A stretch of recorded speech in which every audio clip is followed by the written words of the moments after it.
Bismillah. Assalamualaikum warahmatullahi wabarakatuh. Baik, Bapak Ibu sekalian, kita lanjutkan kajian kita pada kitab Membenahi Akidah, masih pada pokok bab tentang kemahsuman para nabi. Di sesi sebelumnya kita sudah menjelaskan dalil-dalil para nabi itu mahsum, yakni yang dimaksud mahsum bukan tidak pernah berbuat dosa, tetapi mendapatkan jaminan ampunan dari Allah Subhanahu wa Ta'ala. Karena Nabi ketika berbuat dosa langsung ditegur Allah dan langsung berdoa memohon ampun kepada Allah dan tidak mengulanginya lagi. Makanya Allah memberikan jaminan kepada para nabi mahsum, yakni terbebas dari dosa, karena Allah memberikan jaminan ampunan dan para nabi tersebut memohon ampun kepada Allah atas dosa-dosanya. Dari beberapa yang sudah kita uraikan terkait dengan para nabi, kita sudah uraikan beberapa nabi-nabi yang sudah kita uraikan sebelumnya. Sekarang kita lanjutkan, yang punya kitabnya dilihat di halaman 292 terkait dengan Nabi Yusuf. Apakah nabi-nabi itu sebelum diangkat menjadi nabi tidak pernah berbuat dosa? Apakah nabi juga berbuat dosa sebelum menjadi nabi, atau sudah dijamin keimanannya? Nabi Yusuf alaihi salam salah satu nabi yang dipuji oleh Allah, berbeda dengan nabi-nabi yang lain. Apa pujian Nabi Yusuf? Dimusuhi oleh saudara-saudaranya, di mana semuanya benci dengan Yusuf karena dianggap hanya Yusuf yang dicintai oleh bapaknya, yaitu Yakub. Kemudian makar saudaranya yang tadinya akan dibunuh akhirnya hanya dimasukkan ke dalam sumur, dan seterusnya. Begitu diketemukan oleh musafir, maka dijuallah kepada seorang pemimpin negeri Al-Aziz di Mesir, yang ketika itu Nabi Yusuf alaihi salam kemudian dijadikan menjadi anak yang diangkat oleh mereka. Apa ujian terberat Nabi Yusuf, Pak? Digoda perempuan cantik. Perempuannya mana, Pak? Pertama, perempuan bangsawan, di mana istrinya Al-Aziz, di mana Nabi Yusuf ketika itu bukan penduduk Mesir, orang asing, tidak ada yang dikenal dan tidak ada yang mengenal. Yang goda siapa? Subhanallah, istri, Pak, yang saat itu suaminya lagi tidak ada. Cantik, bangsawan, kira-kira gimana, Pak? Diupah lagi, Pak. Wah, sekarang mau mengupah yang ada, Pak. Ini godaan terbesar. Bukan hanya istri Al-Aziz, tetapi termasuk juga perempuan-perempuan, wanita-wanita di sekitar kota itu. Nah, apakah kemudian Nabi Yusuf tidak berbuat dosa di saat itu? Di sini dijelaskan. Adapun Nabi Yusuf As-Siddiq radhiyallahu anhu, Allah subhanallah alaihi salam, subhanallah alaihi salam, Allah tidak menyebutkan dosa darinya. Oleh karena itu Allah tidak menyebutkan darinya sesuatu yang sesuai dengan dosa, yaitu perintah untuk istighfar. Kalau Nabi Musa diperintah istighfar, Nabi Nuh diperintah istighfar, Nabi-Nabi yang lain diperintah istighfar, Nabi Adam diperintah istighfar, Nabi Muhammad diperintah istighfar. Nabi Yusuf Allah tidak perintahkan untuk istighfar. Sebaliknya Allah berfirman di surat Yusuf surat 12 ayat yang ke-24.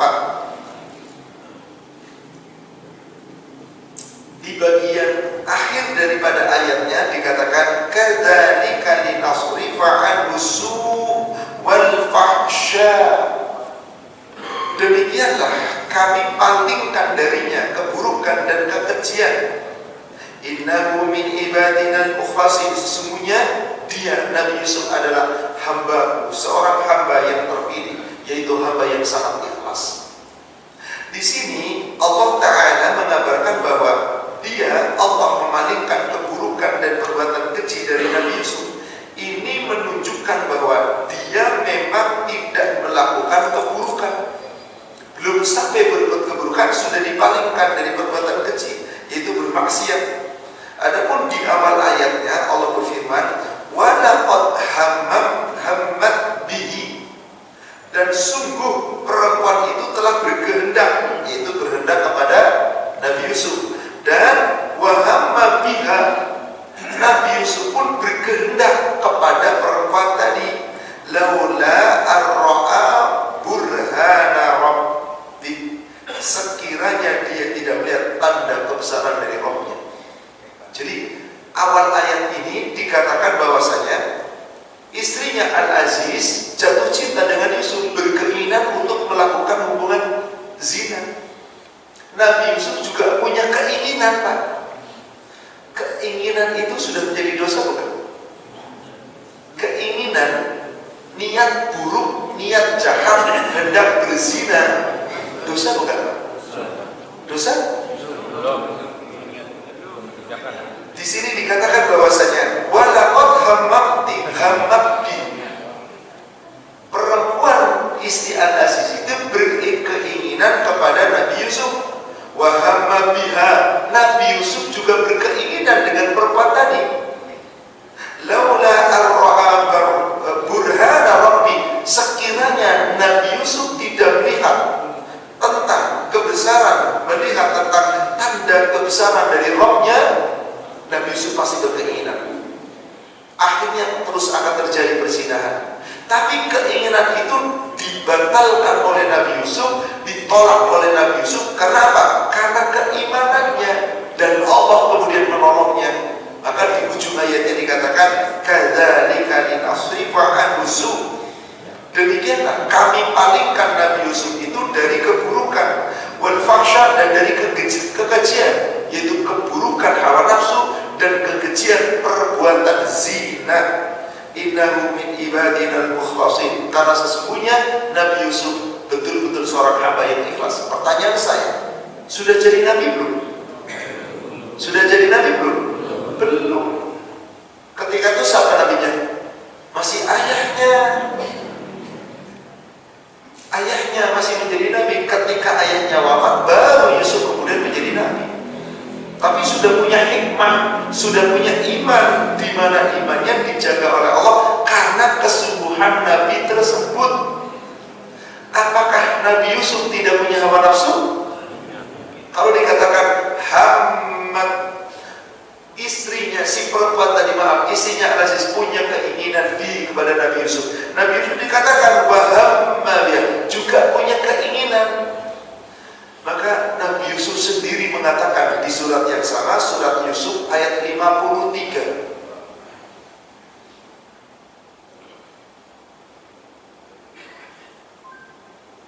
Di saat Nabi Yusuf telah dibebaskan dari penjara, kemudian Nabi Yusuf ingin didatangkan istrinya Al-Aziz, supaya Al-Aziz tidak pernah menyangka, tidak pernah berprasangka buruk bahwa Nabi Yusuf pun berkeinginan, dan Nabi Yusuf yang salah. Karena pada akhirnya Nabi Yusuf dipenjara sekian belas tahun. Maka Nabi Yusuf mengatakan apa? Wa ma ubarri'u nafsi, inna nafsa la ammaratin bisu illa ma rahima rabbi. Sesungguhnya aku tidak menyatakan diriku terbebas dari hawa nafsu, karena sesungguhnya hawa nafsu itu adalah ammaratin bisu, nafsu ammarah yang selalu mengajak untuk berbuat keburukan, berbuat kejahatan, berbuat kemaksiatan, kecuali nafsu yang dirahmati oleh Rabbku. Sesungguhnya Rabbku betul-betul pemberi ampunan dan sangat penyayang. Ghafurur Rahim, Maha mengampuni dan imamnya. Kalau begitu, Nabi Yusuf saat itu sudah tahu ada Rabb atau tidak? Sudah tahu? Sudah jadi Nabi? Kenapa tahu ada Rabb? Belum jadi Nabi kan? Kenapa mengatakan di sini illa ma rahima rabbi, kecuali nafsu yang dirahmati oleh Rabbku. Rabbku Maha Pengampun lagi Maha Penyayang. Sudah beriman belum kalau gitu Nabi Yusuf?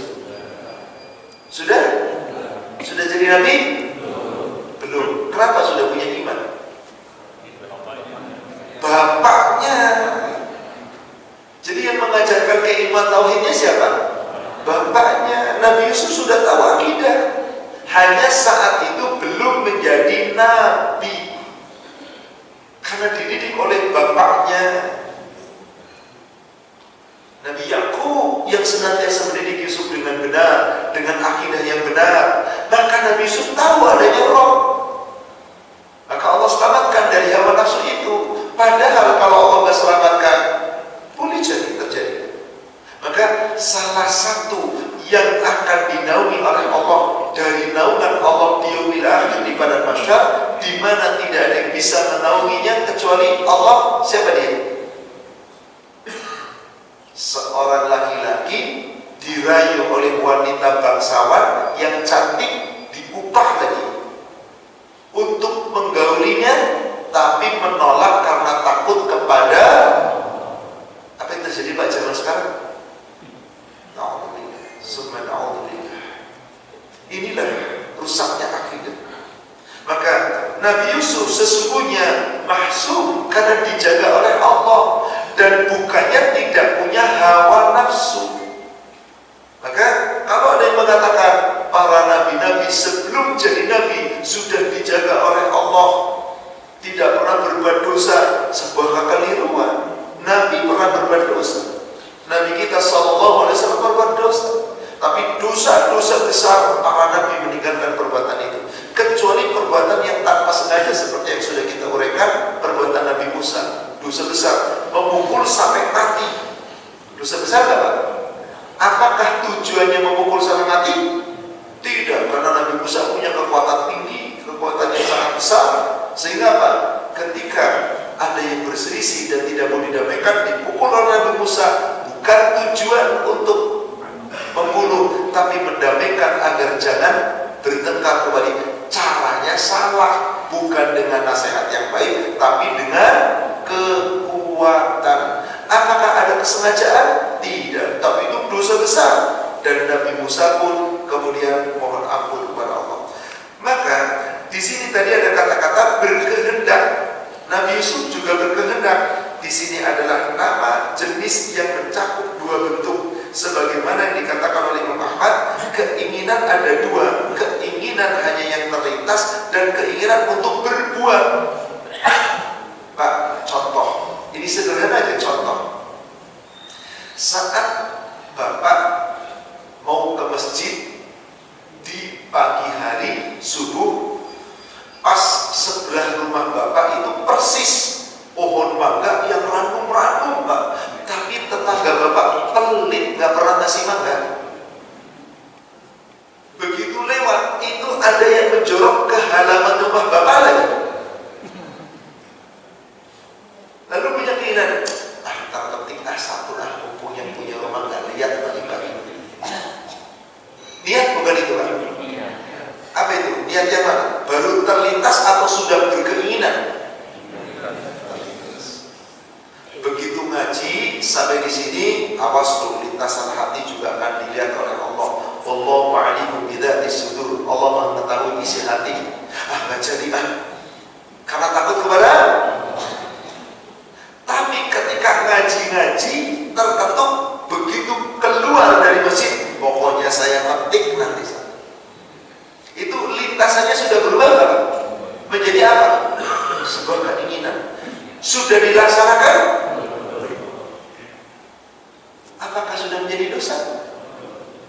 Hadis sahih riwayat Imam Bukhari dan Muslim dari Abu Hurairah.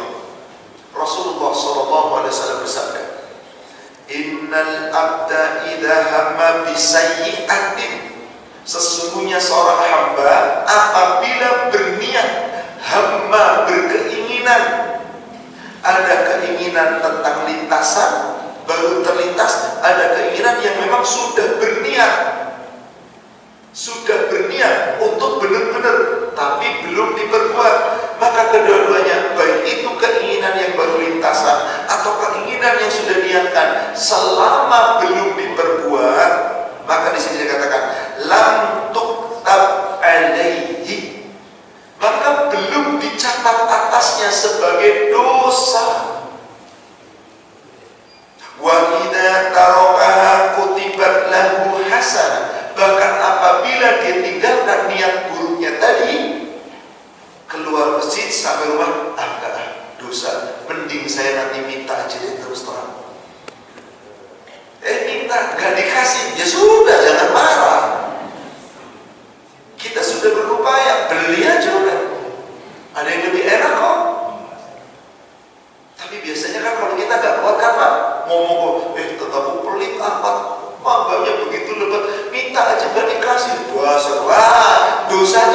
Pak, bukan niat awalnya, bukan.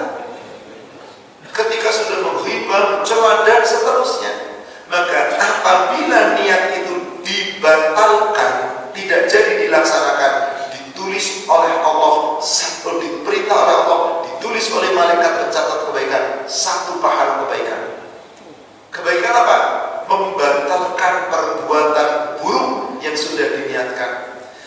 Tapi sebaliknya, wa in amilaha, apabila jadi dikerjakan, baru di sini kutibat alaihi sayyi'atan wahidah, ditulis, diperintah Allah ditulis satu kejahatan. Sekarang kalau satu kebaikan diniatkan sudah dapat pahala? Dapat. Kalau dikerjakan,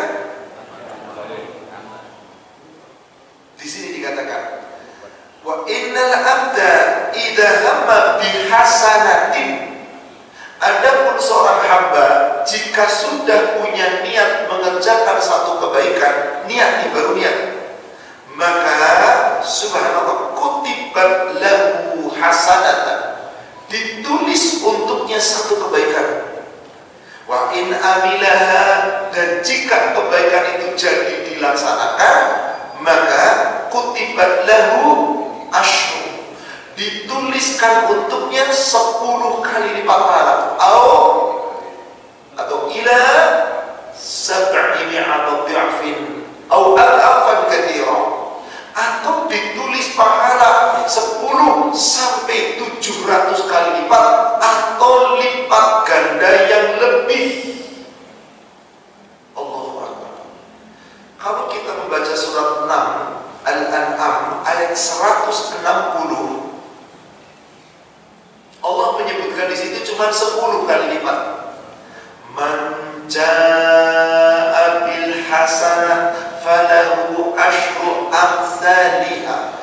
Siapa yang berbuat satu kebaikan, maka baginya mendapat pahala 10 kali lipat kebaikan itu.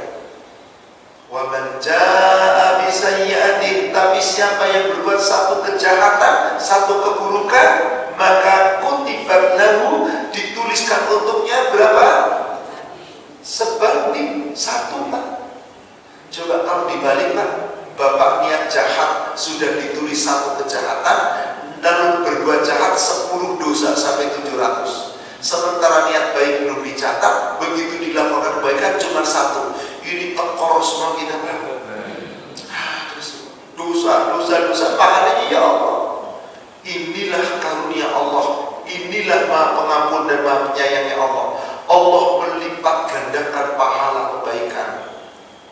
Maka gak perlu kita niat-niatin double, insya Allah pahala dilipat gandakan oleh Allah. Assalamualaikum warahmatullahi wabarakatuh.